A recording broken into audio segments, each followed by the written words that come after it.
गोविंद राधे बोलो गोपाल राधे गोविंद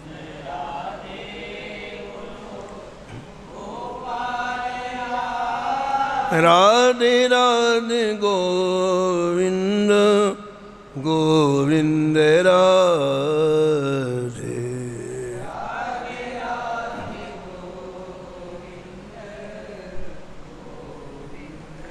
राधे राधे गोविंद गोविंद राधे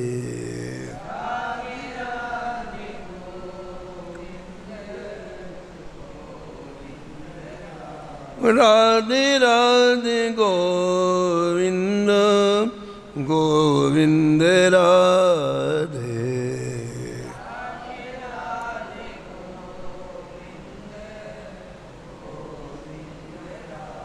राधे राधे गोविंद गोविंद राधे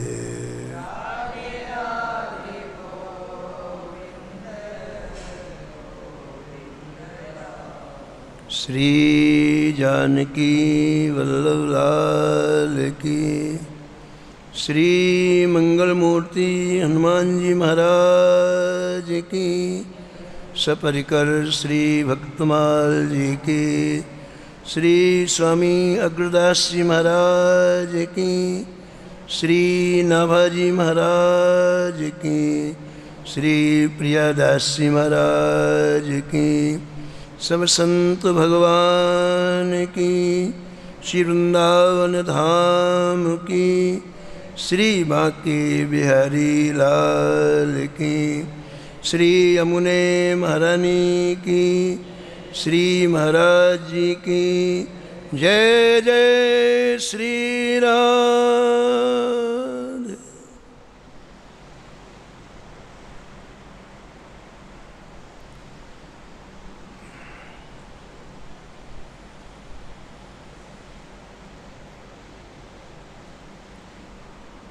प्रातः स्मरणी परम वंदनीय श्री नाभाजी महाराज श्री भक्तमाल में श्री ठाकुर जी के लाडले प्यारे दुलारे संतों के परम पावन चरित्रों का वर्णन किया है। ग्रंथ के प्रारंभ में श्री नाभाजी ने मंगलाचरण किया। इसके पश्चात 24 अवतारों का वर्णन किया। इसके पश्चात श्री ठाकुर जी के चरण कमलों में विराजमान जो दिव्य रेखाएं हैं उनका स्मरण किया। और इसके पश्चात 12 महाभागवतों का स्मरण किया है। विधि नारद शंकर सनकादिक कपिल देव मन भूप विधि नारद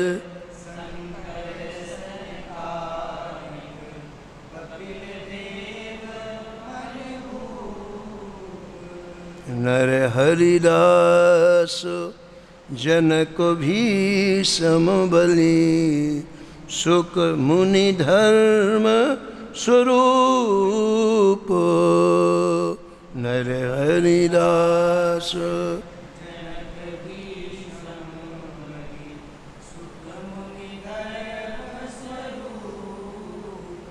अंतरंग अनुचर हरजू के जो इनको यश गावे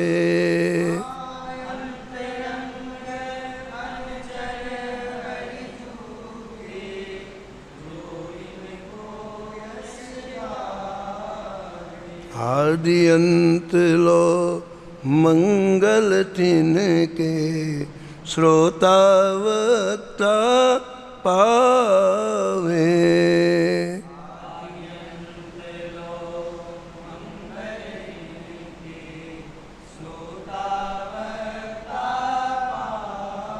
अजामिल पर संग निर्णय परम धर्म को जान।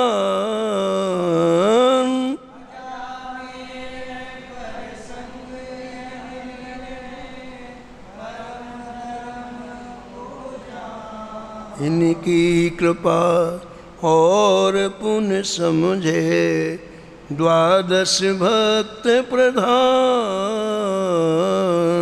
इनकी कृपा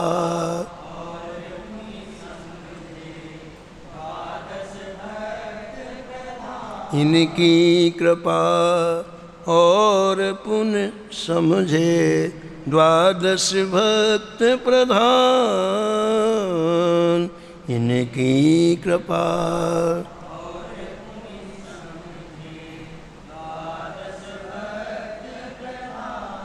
श्री नवा गोस्वामी जी इस छप्पे में 12 महाभागवतों का स्मरण किया और निष्कर्ष के रूप में कहते हैं इन 12 महाभागवतों की कृपा होवे तो भक्तों के चरित्रों में अवगाहन हो सकता है। इनका स्मरण करना जरूरी है। ये ठाकुर जी के अंतरंग अनुचर हैं, सेवक हैं। श्रोता वक्ता दोनों के लिए आवश्यक है इन 12 महाभागवतों के चरित्रों का स्मरण करे। स्मरण का तात्पर्य है इनके सम्मुख होना। हम जिनका स्मरण करते हैं वो हमारे सम्मुख हो जाते हैं। ये सम्मुख होते हैं तो अपनी कृपा दृष्टि डालते हैं और वो कृपा दृष्टि से श्री भक्तमाल जी सुनने की पात्रता आ जाती है, कहने की पात्रता आ जाती है। ऐसा नाभाजी महाराज कहते हैं। पूर्व प्रसंग में आप आशुतोष भगवान शंकर का परम पावन चरित्र श्रवण कर रहे थे। भगवान शंकर श्री ठाकुर जी के नाम के प्रभाव को जैसा जानते हैं वैसा कोई नहीं जानता। जैसा जानते हैं, जिस तरह से जानते हैं वैसा कोई नहीं जानता। और इसीलिए समुद्र मंथन के समय जब सबसे पहले कालकूट निकला, हलाहल विष निकला, उससे सृष्टि का विनाश होने लग गया। अमर कहलाने वाले देवता भागने लग गए। ऐसा लगा थोड़ी देर में सब कुछ समाप्त हो जाएगा। तब भगवान नारायण की प्रेरणा से महाराज देवता लोग भगवान शंकर की शरण में गए और कहा महाराज हमें जीवन दान दिया जाए। भगवान शंकर ने सती जी की तरफ देखा और कहा देखो देवी, प्रजा और प्रजापति दोनों कष्ट में हैं और इनके प्राणों की रक्षा करना चाहिए। इसलिए हमारा कर्तव्य है कि हम विष पी करके इनके प्राणों की रक्षा करें। देवी मुझे पता है, मेरे पास राम नाम है और जहाँ राम नाम होता है वहाँ किसी का प्रभाव नहीं पड़ता है। शंकर जी कह रहे हैं श्री राम नामा खिल मंत्र बीजम। श्री राम नामा खिल मंत्र बीजम मम जीवनम च हृदये प्रविष्टम। मम जीवनम च हलाहलं वा प्रलयानलं वा हलाहलं वा मृत्योर्मुखं वा विसितां कुतो भयं। मृत्योर्मुखं वा विसितां कुतो भयं। हे देवी, ये मेरे हृदय में प्रविष्ट हो चुका है। राम नाम केवल मुख में नहीं है, मेरे हृदय में प्रविष्ट हो चुका है। हृदय में प्रविष्ट होने का मतलब क्या? प्राणों में मिल चुका है। कोई डॉक्टर के पास आप जाओ तो कहता है कि अभी अभी तो आपकी बीमारी चालू हुई, अभी ठीक हो जाओगे आप। अभी बीमारी का ज़्यादा असर नहीं हुआ है, प्रारंभिक अवस्था में जल्दी ठीक हो जाओगे। कुछ दिनों के बाद यदि आप जाओ तो डॉक्टर कहता है भाई बीमारी ज़्यादा बढ़ गई है और समय लगेगा ठीक होने में।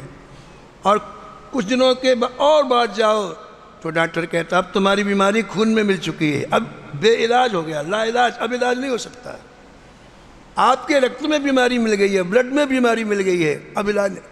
ऐसे राम नाम जब रक्त में मिल जाए, प्राण में मिल जाए, भगवान शंकर कहते हैं ये मेरा जीवन बन चुका है, मम जीवनम। क्यों? क्योंकि प्राणों में मिला हुआ राम नाम, हृदय प्रविष्टम। गोस्वामी जी भी विनय पत्रिका में यही कहते हैं, यही बात।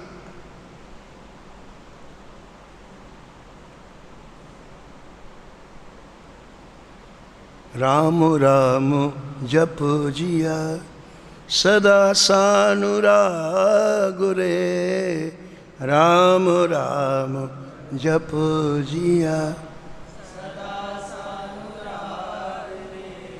कलीना विराग, जोगो जागो तप त्याग रे, कलीना विराग, जोगो जागो तप त्याग रे। राम सुमिरत सब विधि को राज रे,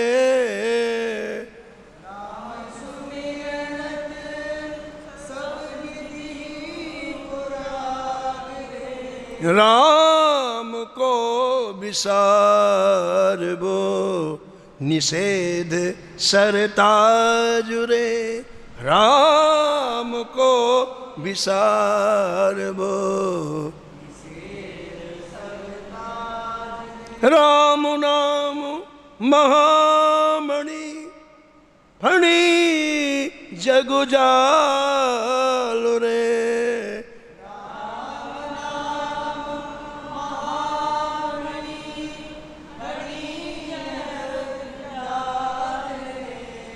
मणि लिए फणी जिए व्याकुल बिहाल रे, मणि लिए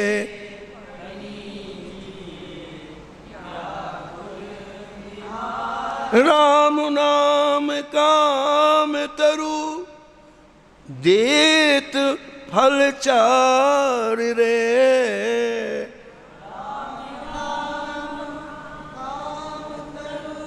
देत फल चार कहत पुराण वेद पंडित पुरारी रे, कहत पुराण वेद। राम नाम प्रेम परमारथ को सार रे, राम नाम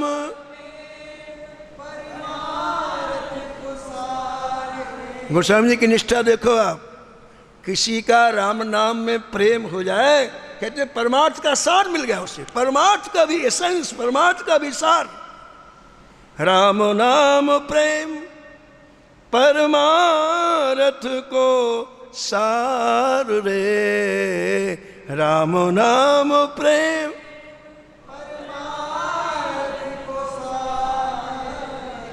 राम नाम तुलसी को जीवन आधार रे, राम नाम तुलसी को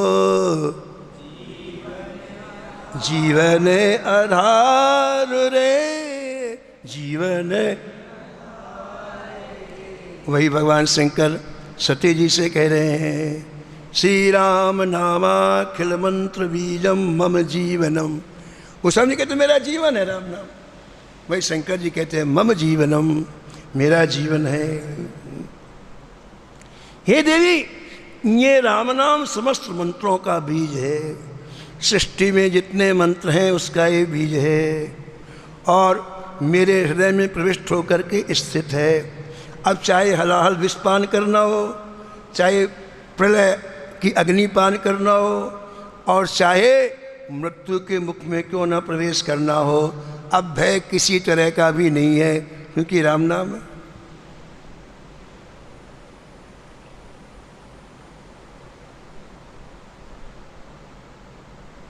कवितावली में लिखते हैं गोस्वामी जी, धाई धार फिर के गुहार हितकारी होत, धाई धार फिर के गुहार हितकारी होत। जिसकी जगह में राम नाम है वो चाहे तो नदी की धारा को उल्टी बहा दे, धाई धार फिर के। ऐसा होता नहीं, नदी का जो प्रवाह होता है वो वही रहता है अनादिकाल से। गंगा जी का जैसा प्रवाह है, जमुना जी का जैसा प्रवाह है, नर्मदा। लेकिन यदि नाम जापक चाहे, गोस्वामी जी कहते हैं, को नदी के प्रवाह को लट देगा। गुहार हितकारी हो, और विपत्ति सेवक बन जाती है। वही विपत्ति संपत्ति जो आई थी दुख देने, वही आरती करने लगती है। धाई धार फिर के गुहार हितकारी होत, आई मीच मिटत जपत हरि नाम को, आई मीच मिटत जपत हरि नाम को, जपत हरि नाम को, जपत हरि नाम। दरवाजे में आई हुई मृत्यु नाम जापक चाहे तो लौटा सकता है। न जाने कितनों की मृत्युएं गोस्वामी जी ने वापस की हैं। ऐसे नहीं लिखा, ये अनुभूत बात है, ये केवल प्रवचन की बात नहीं। न जाने कितने लोगों की मृत्यु को वापस करा दिया गोस्वामी जी ने। आई मीच मिटत जपत हरि नाम को, जपत हरि नाम को।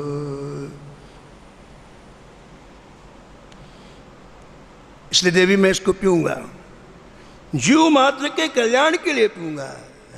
मैं विष पान करूंगा, लोग जीवित रहेंगे।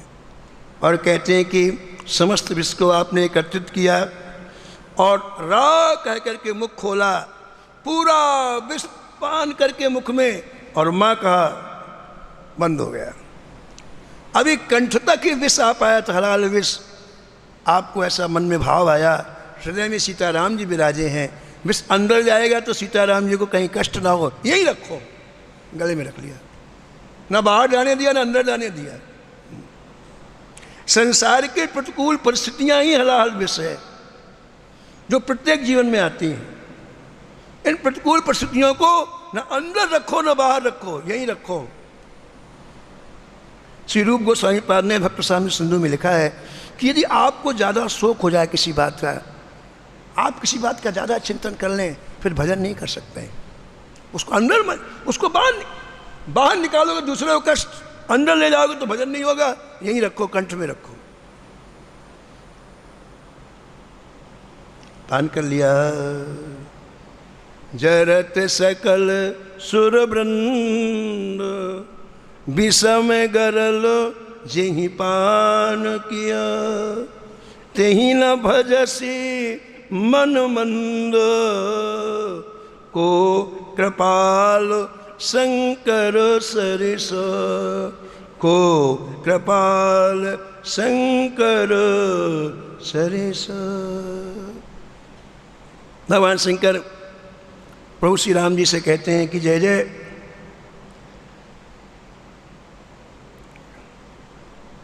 आपकी कृपा से मेरी अत्यंत प्रिय काशीपुरी में अंतिम समय जो प्राण छोड़ता है, जिसकी मृत्यु होती है, उसे मैं आपका नाम कानों में सुना करके मुक्त कर देता हूँ। ऐसा कहते हैं। अहम भगवन्नाम गुणै कृतार्थो वसामि कास्यामनिशं भवान्या मुमूर्ष्यमाणस्य विमुक्तेऽहं दिशामि मंत्रं तव राम नाम, दिशामि मंत्रं तव राम नाम। हमने एक दिन आपको सुनाया था कि भगवान शंकर कैसे मुक्त करते हैं। आपको याद होगा काशी में, ये पूरी काशी ही भगवान शंकर का शरीर है। श्री धाम वृंदावन, पूरा वृंदावन भगवान श्री कृष्ण का शरीर है। इसलिए वृंदावन धाम में किसी कोने में सेवा करना ये श्याम सुंदर की सेवा करना है, ठाकुर की सेवा करना है। ऐसे काशी में किसी के कहीं प्राण निकलें, कहीं किसी कोने में निकलें, महाराज भगवान शंकर बिल्कुल तत्पर रहते हैं, उसके सूक्ष्म शरीर को अपनी हथेली में ले लेते हैं। शरीर से प्राण अलग हुए और उसके सूक्ष्म शरीर को अपनी हथेली में ले लेते हैं और उससे कहते हैं राम कहो, राम राम राम राम। वो राम नहीं कहता है, भगवान शंकर कहते हैं राम कहो नहीं कहता है। क्यों नहीं कहता है? अंतिम समय वासनाओं का वेग इतना तीव्र होता है, उसे शरीर चाहिए। ये शरीर छूटा, अब उसे दूसरा शरीर चाहिए, और ऐसा शरीर चाहिए जिसमें उसकी वासना पूरी हो। वो और कुछ नहीं सुनना चाहिए, उसे कोई शरीर चाहिए।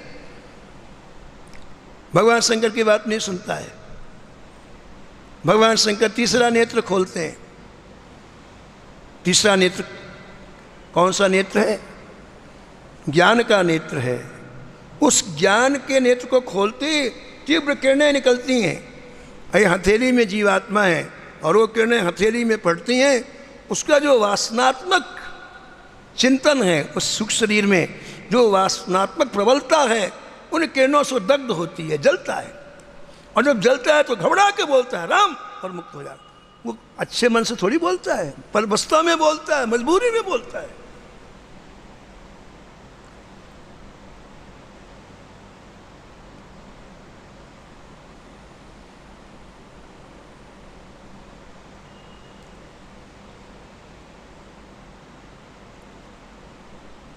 न जाने कितने भटके हुए जीवों को जीवन काल में श्री ठाकुर जी का परम भक्त बना दिया शंकर जी।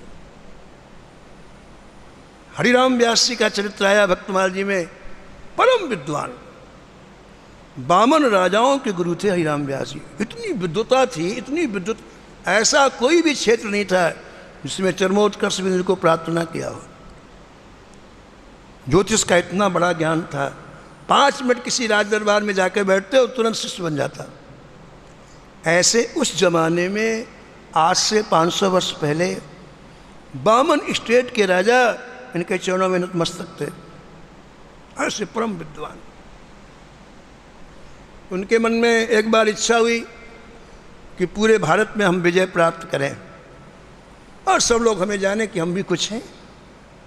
बस महाराज अपने कुछ साथियों को साथ में लिया, बैलगाड़ियों में पुस्तकें रखवाईं और दिग्विजय करने के लिए निकल पड़े। एक तरफ से उस समय छोटे छोटे स्टेट्स में भारत बटा हुआ था। हर स्टेट का राजा होता था। आप जा कर के चैलेंज देते, बड़े बड़े विद्वान आते और आप उनको हरा करके विजय प्राप्त करते। ऐसे जितनी विजय मिलती गई हौसला बढ़ता गया और करीब करीब पूरे भारत में हरिराम जी ने विजय की पताका फहरा दी।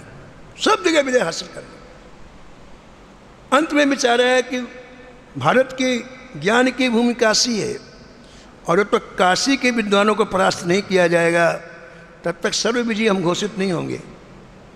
इसलिए अंत में काशी चलना चाहिए, इसमें वहाँ विजय प्राप्त करके फिर हम पूरे भारत में सर्वमान विद्वान माने जाएं। ऐसा विचार करके हजारों पंडितों को साथ में लिए हुए आप काशी पहुँचे। गंगा के किनारे आपने अपने तंबू लगाए, डेरे लगाए और अपने विश्वस्त आदमियों को काशी की गलियों में महाराज ये सूचना देने के लिए भेजा कि भाई कल प्रातःकाल जिसमें दम हो वो श्री हरिराम व्यास जी से शास्त्रार्थ करे। ऐसे गली गली में महाराज लोग ऐलान करने लग गए।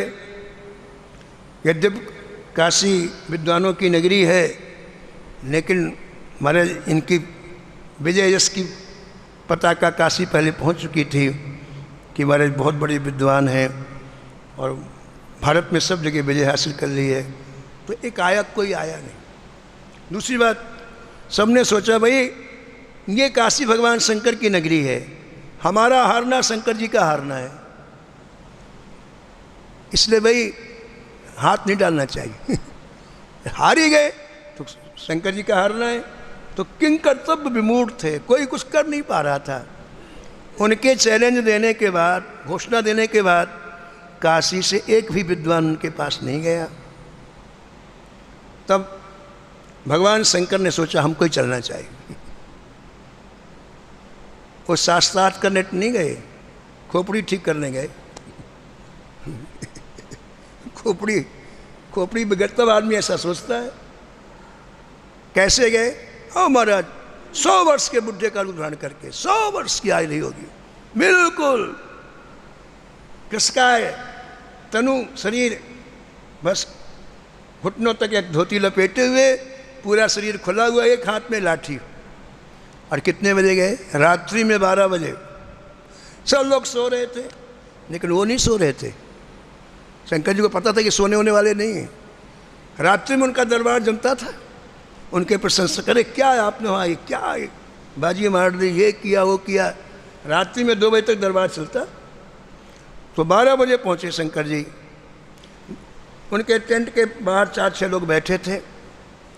जाकर शंकर जी ने हाथ जोड़ कर कहा, भाई मैं एक गरीब ब्राह्मण आया हूँ हरिराम व्यास जी का दर्शन करने के लिए, मेरे को दर्शन करा दो। मेरे को रुको, बिना आज्ञा के प्रवेश नहीं, रुको, बाहर रुको। हम पूछते यदि वो आज्ञा लेंगे तब किसने मिलना चाहे, तो मेरी एक छोटी सी जिज्ञासा है सामान्य सी। तो उन्होंने जाकर बताया हरिराम व्यास जी को, हमारी कोई वृद्ध आदमी आता है, आया कुछ पूछना चाहता है। तो बिना मन को हाँ बुलाओ बुलाओ, क्या बुलाओ, जल्दी बुलाओ बुलाओ। शंकर जी के हाथ जोड़ के खड़े हो गए। ए ब्राह्मण क्या पूछना चाहता है बता। शंकर जी हाथ जोड़े बोले, भगवान आपने अनेक शास्त्रों का अध्ययन किया है,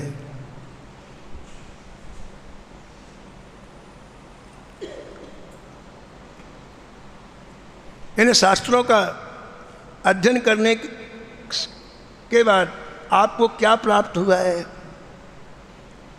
शास्त्रों के अध्ययन करने से क्या लाभ है। तो उपेक्षा के स्वर में बोले हरिराम, अरे इतना भी नहीं जानता, काशी में रहता है। शास्त्र अध्ययन का तात्पर्य होता है सत्य और असत्य का ज्ञान, ठीक है। शास्त्र अध्ययन का तात्पर्य होता है सत्य और असत्य का ज्ञान। फिर शंकर जी बोले, भगवान सत्य क्या है और असत्य क्या है? कुछ भी नहीं जानता तू, बुरा हो गया इतना। सत्य है ईश्वर, असत्य है संसार। शंकर जी बोले, महाराज क्या आपने सत्य को ग्रहण किया? तीसरा प्रश्न, क्या आपने सत्य को ग्रहण किया? सत्य यदि ईश्वर भजन है तो क्या आपने उसे ग्रहण किया? सत हरि भजन जगत सब सपना, सत हरि भजन उमा कहूँ मैं अनुभव अपना, उमा कहूँ मैं अनुभव अपना। महाराज केवल एक शब्द अंदर चला गया, क्या आपने जीवन में सत्य को स्वीकार किया? और अंतर ध्यान हो गए। एक शब्द का एक अंतर ध्यान हो गया, वो शब्द उतने अंतर ही राम। मैंने तो असत्य को स्वीकार किया है। मान बड़ा, ये लोग मुझे बड़ा कहें, जहाँ शास्त्रार्थ हो विजय हासिल हो बड़े। महाराज उसी क्षण सब कुछ काटने को दौड़ने लग गया। हजारों लोगों का साथ, ये वैभव, ये जय जय काटने लग गई, काटने। भ्रम दूर हो गया और कहा भाई जहाँ से आओ तुम लोग जाओ, अब हम भजन करेंगे, जाओ तुम। बस सत ईश्वर, ये शब्द गूंज रहा है उनके अंतरात्मा में। हरिराम में ना अब कोई शास्त्र वगैरह कुछ नहीं किया, काशी से चल पड़े, ओरछा आए, सत ईश्वर का भजन है, सत ईश्वर का भजन है, सत ईश्वर का भजन है। पूज महाराज जी कहते थे कि काशी आके अकेले सीधा वृंदावन के चल पड़े, अकेले, कोई किसी का साथ नहीं, सारी संपत्ति, इतनी संपत्ति सब छोड़ दी, अकेले चले सीधा वृंदावन के लिए। बस चलो रे मन श्री वृंदावन धाम, चलो रे मन श्री रटेंगे राधे राधे नाम, मिलेंगे कुंज बिहारी ओढ़ के कांवरी कारी, मिलेंगे कुंज बिहारी ओढ़ के कांवरी कारी। चलो रे मनो श्री वृंदावन, चलो रे मनो श्री वृंदावन धाम, रटेंगे राधे राधे नाम, मिलेंगे कुंज बिहारी ओढ़ के कांवरी कारी, मिलेंगे कुंज बिहारी ओढ़ के कांवरी कारी। जगह जगह पूछते हैं वृंदावन कितनी दूर है, वृंदावन कितनी दूर है। एक व्यक्ति ने कहा देख बाबा जगह जगह मत पूछ, जहाँ के लोग उल्टा बोले समझना वृंदावन है, उल्टा उसी तरह बोलते नहीं, उल्टा बोल समझना वृंदावन आ गए। एक बार बिहारी जी में तबीयत ठीक ना होने से मैं कथा करने नहीं गया। एक गुसाई की घरवाली जिस दिन मैं गया बोली बाबा मर गया था क्या, कथा करने नहीं आया। सीधा बोली हो और कुछ बोल ही नहीं, सीधा बोले जहाँ के लोग उल्टा बोले समझना वृंदावन आ गया। तो जब वृंदावन की सीमा में आ गए हरिराम व्यास जी, तो कुछ महिलाएं पानी भर रही थी, कुएं से पानी भर रही थी। तो कहा देवियों सीधा वृंदावन यही है। बोले तेरी फूट गई है तेरी फूट गई तो दिखाई नहीं पड़ता है वृंदावन। बोले वो बड़े खुश हुए, बोले आ गया, उल्टा बोलो आ गया, आ गया वृंदावन, आ गया वृंदावन, सीधा वृंदावन है। अब देखो प्रेरणा शंकर जी की मूल में आओ आप, शंकर जी की प्रेरणा, और सीधा वृंदावन में ऐसा रस पिया, ऐसा रस पिया। ओहो, वृंदावन की महिमा के बारे में जितना हरिराम व्यास जी किसी ने नहीं लिखा महाराज, ऐसी लेखनी चलाई है पूछो मत।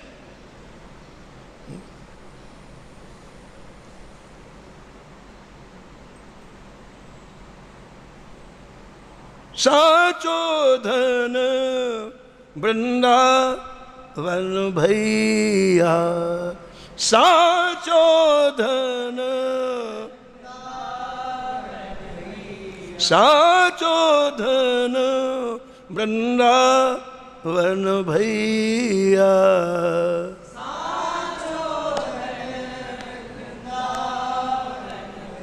आरत व्यास पुकारत बन में, आरत व्यास थोड़े लोग सुनैया, थोड़े लोग साचो धन वृंदावन भैया, साचो धन वृंदावन भैया, वृंदावन भैया। ओरछा नरेश मधुकर साय जी बड़ा सम्मान करते, हरिराम व्यास बहुत सम्मान करते। जब आप वृंदावन आ गए, उनको पता चला तो स्वयं आए लेने के लिए, ओरछा से चल करके श्री हितहरवंश महाप्रभु जी के पास गए। कहा भगवान आपने जिनके ऊपर कृपा की है हरिराम व्यास जी के ऊपर, उन्होंने ओरछा में रह करके न जाने कितने लोगों को श्री ठाकुर जी के सामने सम्मुख किया है। हमारे राज्य में आज जो भक्ति का प्रचार प्रसार है वो श्री हरिराम व्यास जी की देन है। हम आपसे हरिराम व्यास जी को मांगने के लिए आए। अगर ये यहाँ आ जाएंगे तो वो वृक्ष सूख जाएगा, वहाँ के लोगों का भजन करना बंद हो जाएगा। इसलिए भगवान आप इनको आज्ञा दें कि वापस ओरछा जाएं, जिसमें वहाँ भक्ति लहलाती रहे। समझ में आ गई? बिल्कुल ठीक कहते हो, समझ में आना चाहिए संतों को। बोला ठीक कहते हो। शिष्य को बुलाया, देखो कहाँ है, बुला के लाओ हरिराम को, कहाँ है? तो ज़्यादातर हरिराम व्यास जी यमुना जी के किनारे रहते, कानपुर झाड़ियों में रहते और हमारे श्री राम वृंदावन का रस पीते। रस यद्यपि मिले कोटि चिंतामणि, यद्यपि तदपि न हाथ पसार, तदपि न वृंदा विपिन विहार, रे मन वृंदा वृंदावन सीमा के बाहर, वृंदावन हर हूँ को न निहार, हर हूँ को वृंदा विपिन विहार, रे मन वृंदा विहार।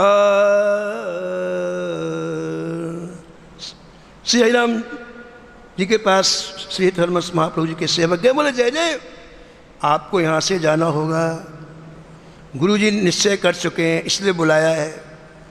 वृंदावन से जाना होगा, वृंदावन से।